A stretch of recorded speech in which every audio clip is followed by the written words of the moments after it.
Yep, that's definitely a Monet.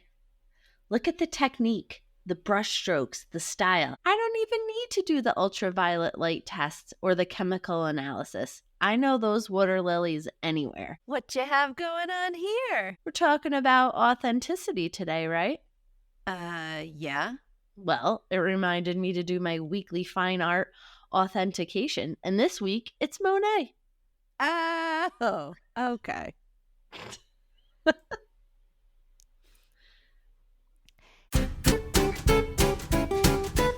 Welcome to the Career Corrective, your career lifeline that gives you laugh lines with Jenny and Allie.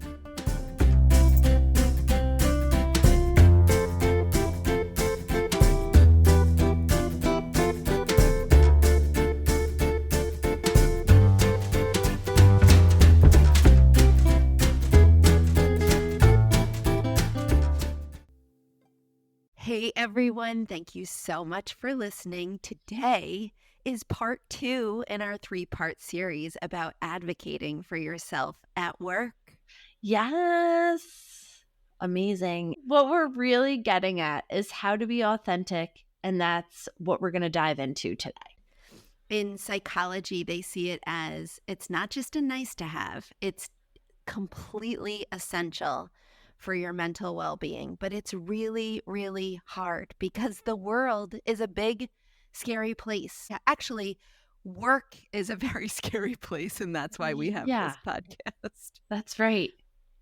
There's this psychologist, Kenan Sheldon, who talks about authentic behavior, how it helps you getting to the heart of it. It's about aligning your actions with your values and your identity. When all of these things work together, that's where the magic happens. Yes. I don't know. Sometimes, though, doesn't it feel like you just want to be the jerk who's unaware and is selfish?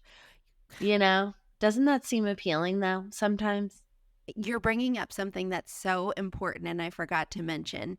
People listening to this or people reading about this, you can misuse information regardless. Just look at the internet and all of the people spewing hate all over the place. But if someone is incompetent, they could misuse what we're saying as an excuse to be lazy or terrible at their job and demand they get everything they want. Like, oh, I'm self-advocating. And that is not what we are talking about. We're talking about you, our peeps, our anxious achievers.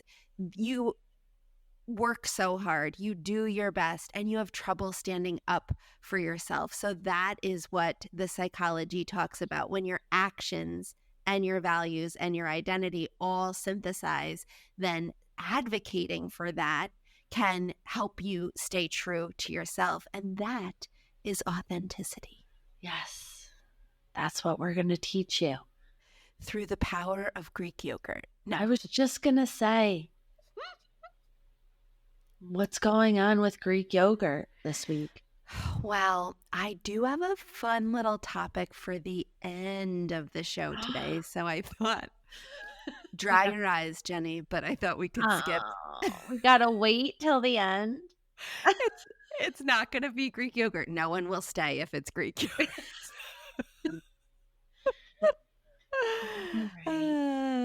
Do you want me to tell a story about one of my driving incidences yesterday? Would that be better? I can tell you about my Uber driver last night. Okay. We ordered the Uber, and this guy shows up in one of those old, it looked like a cop car. You know, one of those old cop cars? Yes. And the doors weren't working. So he had to come around and open it. Can we just pause? Uber pulls up. The doors aren't working. And the first thing I want to do is still get in the vehicle. It said Uber on the back of the car, so it was legit, but I didn't give him any stars. I didn't order that Uber, so I had nothing to do with it. But it was really cool. We went downtown, and they had all the street vendors out. Everybody had their Christmas stuff. And then they put up a big tree, but it wasn't lit because I guess they're doing a tree ceremony. These people drove by, and they had their whole cars were decked out in Christmas lights. I've noticed in Florida that Christmas is huge Yeah, early. I think the reason might be that there's no other indicator of what season it is. I think thank Just you. palm trees all the time. Right. I love it. I would do Christmas lights all year round if I Same. could. Well, I mean, that would explain why pumpkin spice is so big down here. That's it comes full circle with the pumpkin spice. Pumpkin spice, but we've moved past pumpkin spice now. We're into the peppermint season. All your beverages of choice with Yes. holiday cheer. Yes. Well, I'm glad you had fun. Just get out, be amongst the people. Nice. I love those community events. Such a lively, positive atmosphere. You can't go wrong. Let's just dive in, right? Yeah. All right. So, why is getting clear about what you truly want, being authentic and remembering your strengths the first step in self advocacy? Yesterday, we talked about the 1 in 60 rule for aviators, the navigation rule. Your coordinates being pinpointed are crucial to ending up on course. Mm-hmm. Same with your life, but that's just the first step. Self advocacy, you want to advocate for what you truly want. And it's so difficult to actually do. Things at work, things in life come at us so fast. And it's the push pull of all of the things that we've talked about.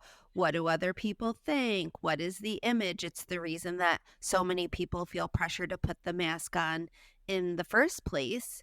And that can all take you off track from where you want to go. This clarity is going to get you to stay true to yourself in what you want. Now, the caveat is that is if you want to stay true to yourself. If you want an image or your life to look good from the outside, but you're not really concerned with what you're all truly about, then then I don't know why you're here. This is not for you. But if you do, then being crystal clear on where you want to go is going to be crucial to helping you stay on track. Okay. Yeah. It's hard nowadays with social media Yes. because they just keep pumping the idea of the perfect life, the perfect image. And it's not real. Plastic surgery, social media. Right. Look at all the things I have. And Yes. they don't show you the other side of that. Or let's simplify how easy it is. Just eat this and then you're going to hit your goals. No, eat that and then you're going to hit your goals. Go to Yeah. the gym 1 day a week, but stand on your third toe. Yeah, that's all it takes. Right. It seems like we're making the image of how easy things are. This podcast is messy on the other hand. Very messy. And it's beautiful. A beautiful mess we call life, and really how to truly move the needle if you want your truth. That's right. Yeah. Our listeners, I think they want to speak their truth and live in their truth. I hope they do. Yeah. All right. So let's continue with that then. Let's get it from your perspective, Allie. All right. Putting your ego aside and being dedicated to whatever healthy is for you, knowing what your strengths are going to help you keep the distractions at bay, let go of negativity, because gossip, unhealthy relationships, focusing on bringing others down.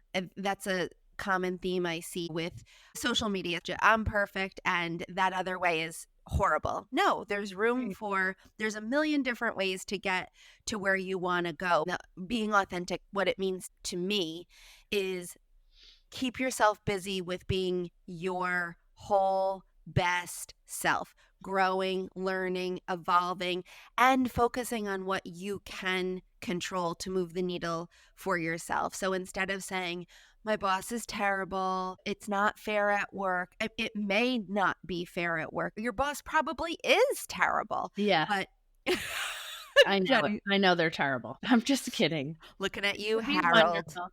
Yeah, from accounting. Gonna say, oh my gosh, we truly don't know a It'd be wonderful. Harold, But yet we do know the Harold. the prototype. Yeah. Jenny, you are so funny. But we can always get bogged down with what isn't fair.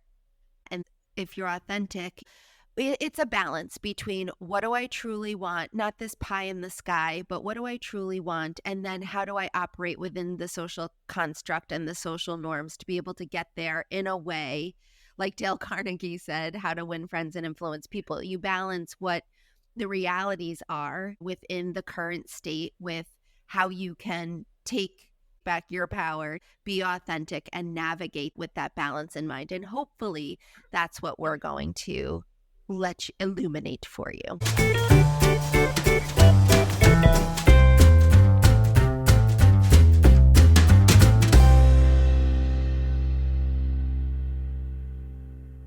I have an article for you today. Yeah, how about that? Thank you. You're welcome. It's from Psychology Today about being authentic, and I thought we could chat through it. Love it. Yeah? Yeah. All right. First, they talk about why we struggle to be authentic. Mm-hmm. So, in an age, dominated by technology, social media, all the messages about who we should be, it's constantly bombarding us, right? Yes. And eroding at our ability to stay true to ourselves. It's the social norms, the expectations, definition of success, this idea of perfectionism. It's superficial. It says that from childhood, we've been conditioned to fit in, to mold ourselves into what society or others expect. This learned behavior, known as the adaptive self, prioritizes acceptance over authenticity. While the adaptive self serves a purpose, letting it dominate can leave you feeling disconnected, lonely, unfulfilled, things like that. Yeah. We touched on the social media part and the perfectionism already, but I think it's a great way to kick this off. So great article, Jenny, already. Thank you. But it's this balance of the adaptive self is taking cues from your environment, pushing you toward feeling obligated to be perfect, be superficial. We don't want to sit here and say life is in a bubble of, oh, just don't worry about that. Right. Of course, you need to take all of that into consideration. But even if it's a positive where you are aware of all these push and pulls of society and what's going on right now, if you go too far, you're going to feel disconnected, lonely, unfulfilled, just like this article kicks off. It's finding the balance in what works for you, and really being authentic means if you have to do some things to fit in, play the game, whatever your workplace is about, don't go so far as to where you lose yourself. And hopefully what we talk about will help you find the balance, because if it comes down to your authenticity to fit in, that's where it goes too far. So this is all very nuanced, and there's continuums here. It's not black and white of be who you truly are, screw the adaptive self, although Jenny did give that suggestion, and it is very good. But thank you. Thanks so much. No, it's not realistic to do that, but if you can keep reminding yourself of who you are and try to be your authentic self in every situation, I think that's helpful. Well put. Thank you. Next, the article talks about rediscovering your authentic self. Or how are we going to get back and find it? To reclaim authenticity, you need to connect with your authentic self, the part of you driven by your values, passions, and purpose. It's not easy, but the reward is profound. It's going to be deeper connections, genuine fulfillment, and a sense of belonging. It's not going to be society's expectations. It's going to be to yourself. Right. Yeah. One thing that I think can help as we go through this journey of this article Yeah. is think about the people around you and the people you spend the most time with.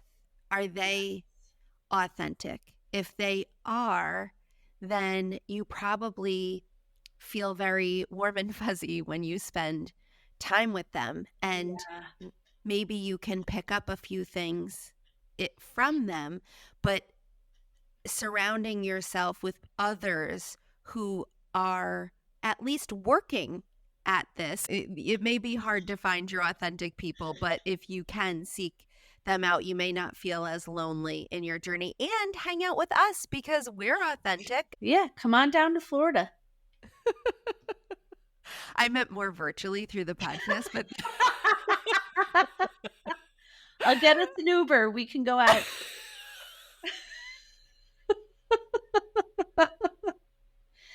I'll take you to the market. All right. Let's chat through some of the ways the article describes how we can achieve this. Mhm. Imagine you're a fly on the wall in your own life. Watch how your adaptive self reacts under pressure, responds to challenges, and makes decisions. Notice what feels natural versus what feels forced. This is all about being very mindful Very not demure. or very demure. Either way. It's a good place to start, and it's the hardest thing to do, to notice. You know, Jenny, I'm always working on healthy eating, working out. And a couple years ago, I've been reading how to integrate a more centered approach, to be not so extreme. Right. And I hated this idea of observing myself and mindfulness. And it just felt the opposite of what I wanted to do. I am a power through, achieve, kind of person. And so I asked a friend to hold me accountable. And I said, I have to slow down and observe, because I feel like it's the only thing I have not been able to do. It's not my personality. And I feel like if I can do it, then I might be able to crack this code of just having moderate, a healthy lifestyle. I'm not looking to be an Olympian. Right. I had been working on this for a long time and successful in certain ways with finding my healthy patterns. The problem was I would peter out and then go into phases where I wasn't doing it. So I asked her to do a weekly session with me where all we would talk about is how I observed myself and my relationship to food and working out. That's all it was. Okay. By week 3, Yeah. I was amazed how much observing myself, the very thing I just would not do, helped. And I have had more success with my healthy endeavors over the past couple of years since we did that.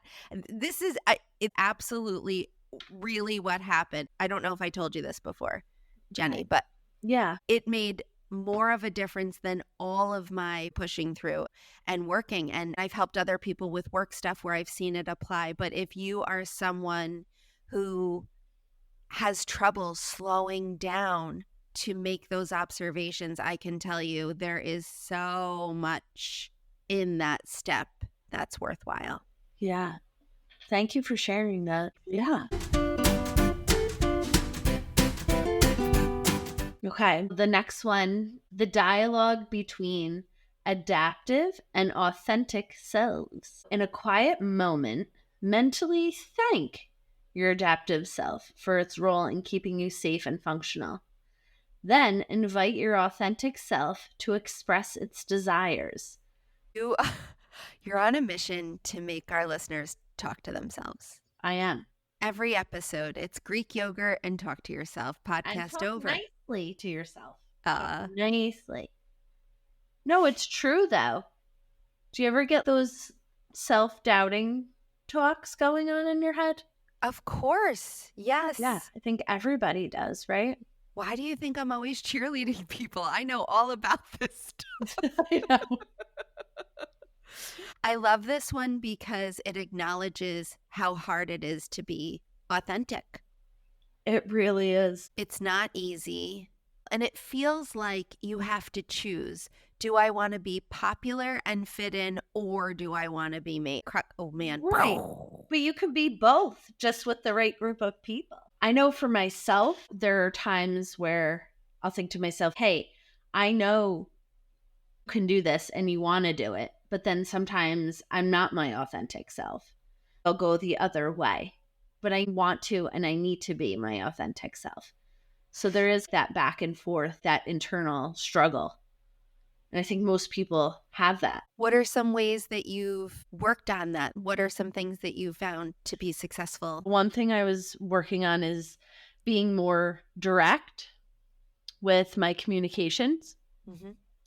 So I tested the waters, took some baby steps in doing that. And if situations arise, I use those as opportunities to do that, to be more direct and get my feelings, my being my authentic self. I use that to communicate it. So you start out with something a little bit more comfortable for you, maybe. Yeah, I don't just dive right in. Yeah, I love Dive that. right in. I test the waters and then I go for it. Yeah. And now you're at the level where you're just punching people in their face and they get Straight it. up. Straight up. I love it. Yeah. Jenny. Okay.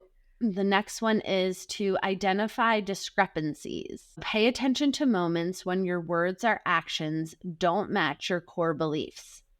Ask why you acted that way. I think this is a great one in theory, but it's hard to do. So hopefully you have someone who's a safe space in your life, or write to us. Yes, we're here. This way you can start to address this in a safe space. It would go like this: pick someone in your life and let them know, I'm trying to be more authentic and stick up for myself. And I want to tell you some things that have been bothering me, to see if we can come up with a better resolution for them together. It will help me build upon this.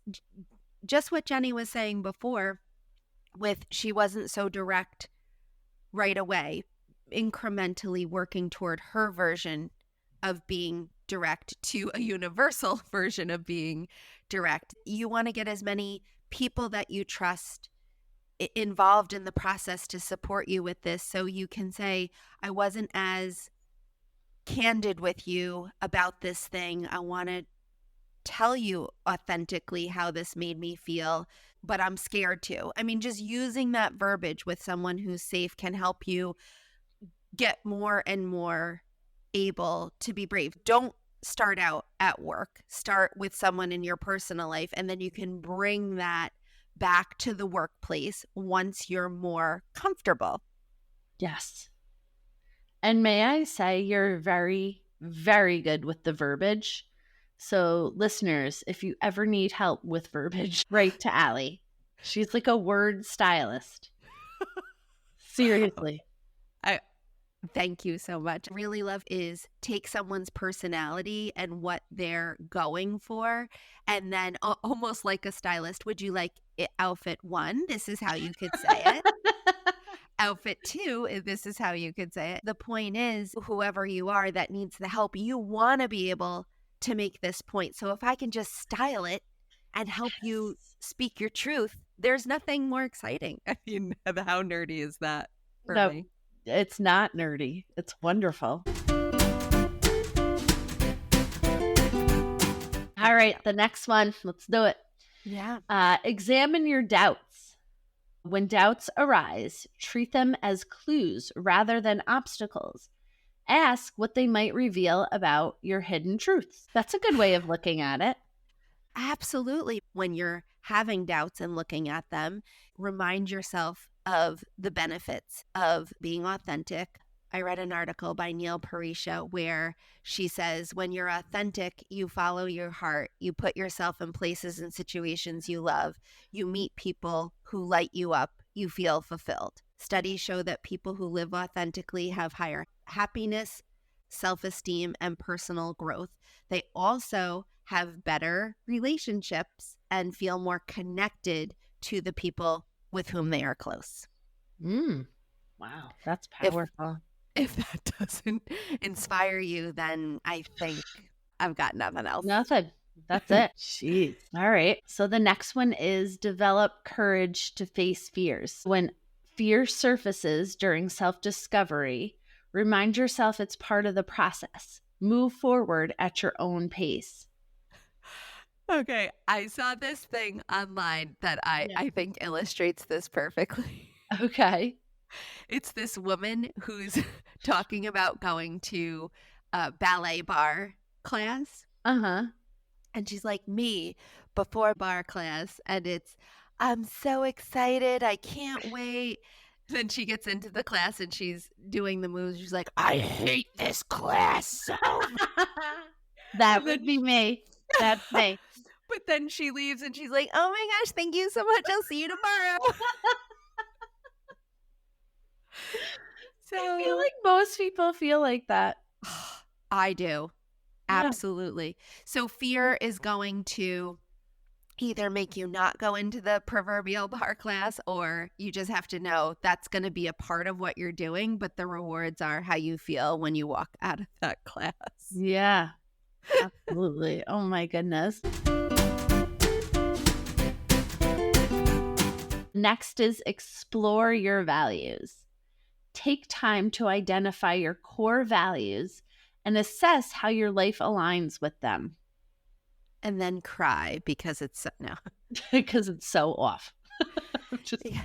Think of someone you admire who maybe is living authentically. You can talk to them about it and mentor, or maybe we can put some books in the description of the show for you below. I think you just have to get some good examples for yourself to start to really get down there and see, what do I really want and how can I get back toward finding myself. yeah. I was thinking about that the other day because I met someone who I think has amazing values. And it made me reflect and think, what are my core values? I have an idea, but what are they? And I thought maybe I should write them down. I haven't done it yet, but I'm going to. It's on my to do list.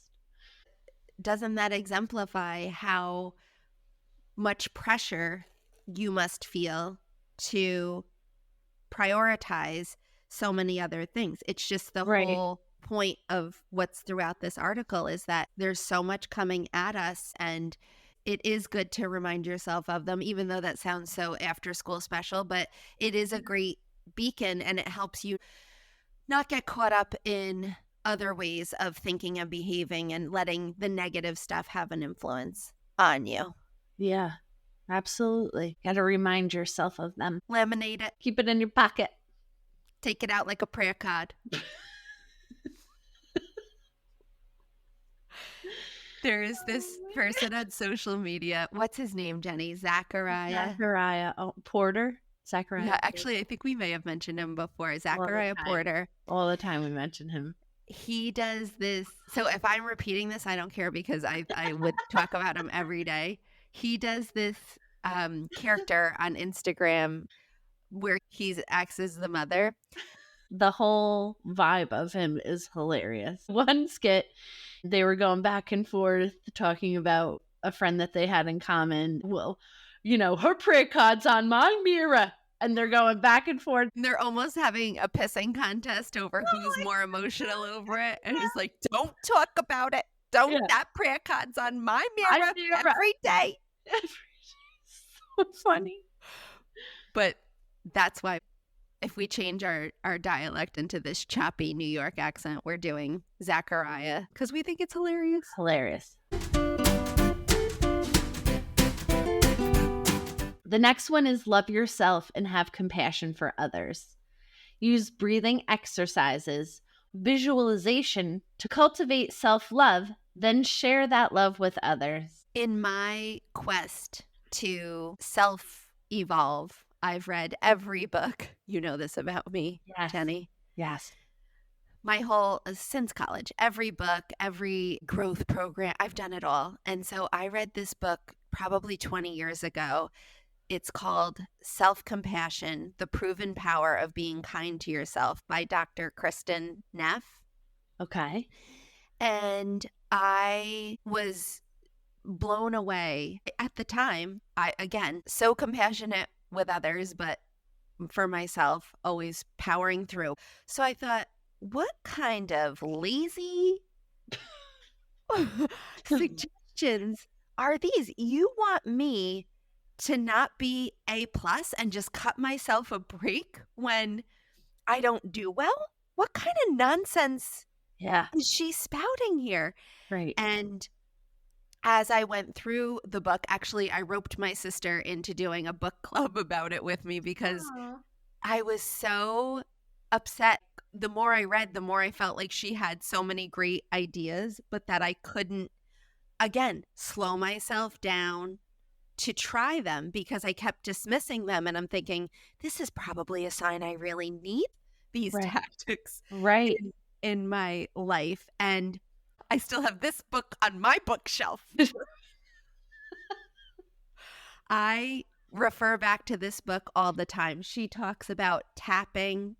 She introduced me to the idea of how the body processes your emotions, and that absolutely I was going in the opposite direction. And not to say that my drive and all of those qualities doesn't play into what has served me well, but balancing that and learning, it's so sad to say, but learning self-compassion, which is exactly what this book did for me, and I've been practicing it for the past over 20 years, is that self-kindness, mindfulness, and thinking of how that affects your view of humanity and others, having patience with yourself and patience with others. It has been so helpful to me in being more resilient and capable, and actually so much of why I'm interested and able to do things like this and be helpful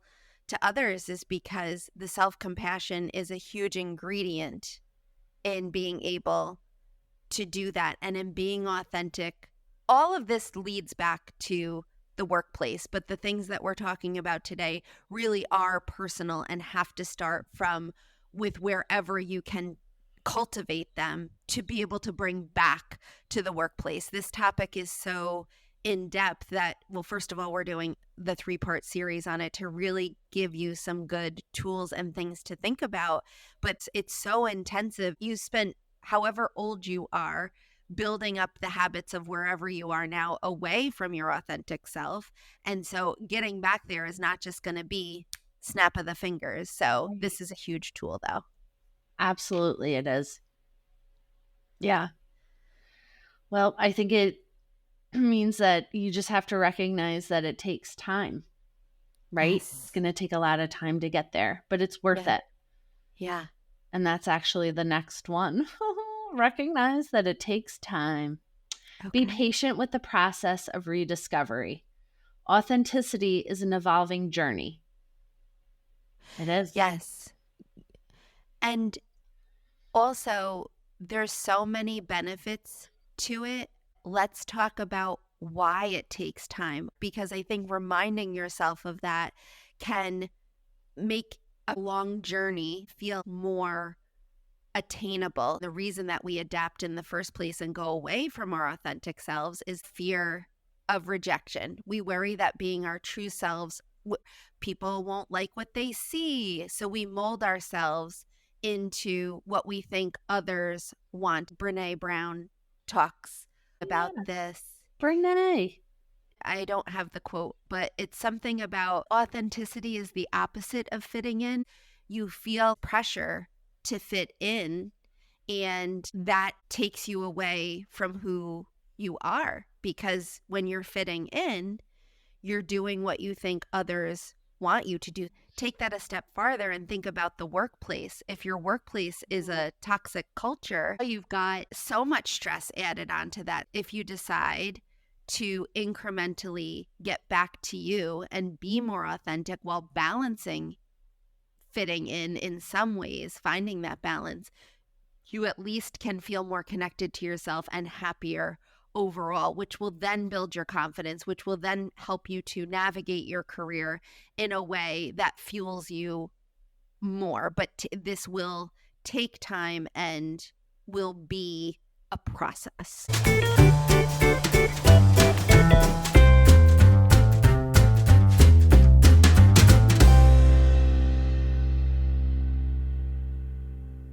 The next one is release patterns and beliefs that don't serve you. Visualize letting go of outdated beliefs, like releasing a balloon into the sky. Let it go. Beliefs that don't serve you would be something like, well, if I'm authentic, I have to be vulnerable, showing my weaknesses. Let's set you up for success and do it in a way that's going to serve you. Pick a person that you can trust and let them know just a little something about how you really feel in your authentic self, and ask them, does that make you hate me? Does that make you think I'm terrible? Right. They're not going to hate you. They're going to want you to be your authentic self. They're going to appreciate you.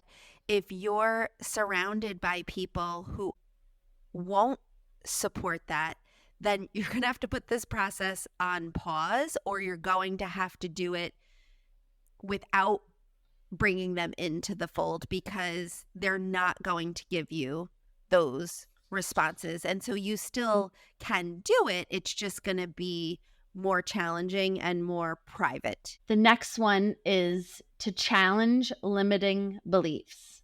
Write down beliefs you held about yourself. Question their origin, purpose, and validity. Are you surrounding yourself with people that have said things about you, questioned things about you, and you let that infiltrate your thoughts and your beliefs, and they're not true? It's because they think that way about themselves and they're projecting it onto you. So that's why it's important to write down what your beliefs are about yourself and if anyone influenced them, because then that needs to go. Next is to take it slow. When new realizations arise, give yourself time to process and adapt. We're talking about a lifetime here. So we're going to send you off with some ways to continue on the journey, but take it slow and cut yourself a break, that this is not going to be, like Jenny just said, it's not going to be overnight. Right. Some things you could do to keep this in mind is to make truth-telling a habit. My suggestion is, don't start with an asshole in your life. Start with someone safe. Yeah, that's the obvious, right? Jenny said before, go incrementally, work your way up to it. Make truth-telling a habit in a way that works for you. That also goes for speaking your truth. What do you really want? Practice with silly little things. Where do you want to go for dinner? Even if you don't care, think about what would make you the happiest and try and give them a response. We're talking baby steps here. Great article, Jenny. Yes. Loved it. Oh, thank you. I hope it was helpful for our listeners. Me too. Yeah. Let us know what you think. If there's anything that we touched on that you would like us to dive into more, we're happy to do it. Yes. Hey, Allie, you said you had something planned for the end of the show. What is it? It's hilarious. Okay. No, that's what it is. It's to talk about laughter. Oh. Okay. You know I love to talk about laughter. Well, guess what? There's a Mayo Clinic article called Stress Relief from Laughter. It's no joke. Oh, boy. No, I think you're so funny. I'm saying it all the time, but I thought you might find it interesting. Another thing for me to nerd out about is that it's actually good for your health to laugh. So I thought that it would be good for our listeners. We talked about some heavy topics today. So I thought laughing as a way to get through some of this and tackle some of this could be a nice balance for people. I love that. So, in the short term, the Mayo Clinic talks about all of the things that you know, Jenny, from being a hilarious person. It's an instant perk. It makes you feel better. And do you think you? I'm like putting you on the spot I again. love it. Do you think you use it as a stress release? Absolutely. I use it for everything, actually. Lightens the mood. It gets my nerves out. It's just a good release. Yeah. That's what the article talks about. It soothes tension, it improves your circulation, muscle relaxation, activates and relieves your stress response. That stabilizes your heart rate and your blood pressure. And then it makes you feel more relaxed. You know what? I'm going to do that the next meeting I have. I'm just going to laugh through the whole meeting. That will be socially acceptable. I'm going to try it.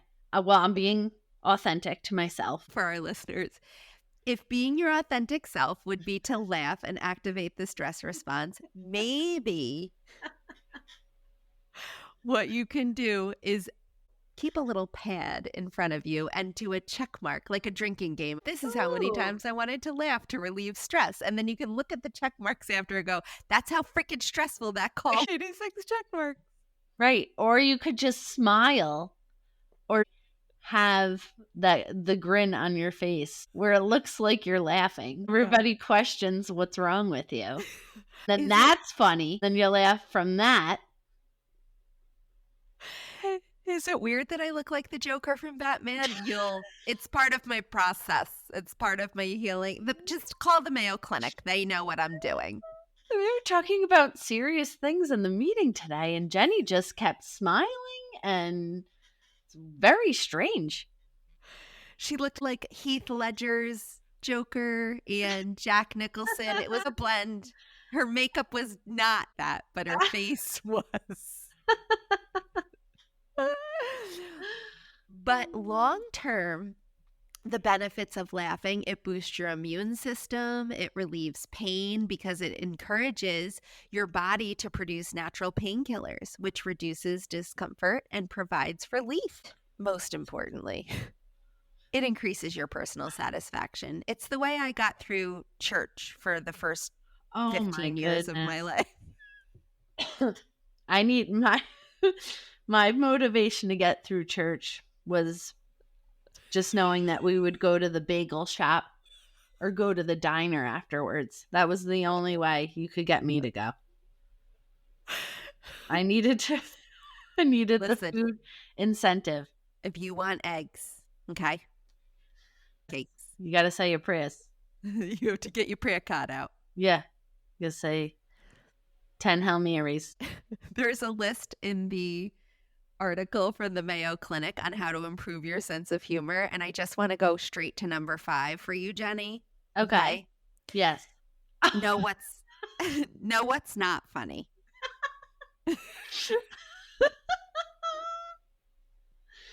Laughing at a funeral.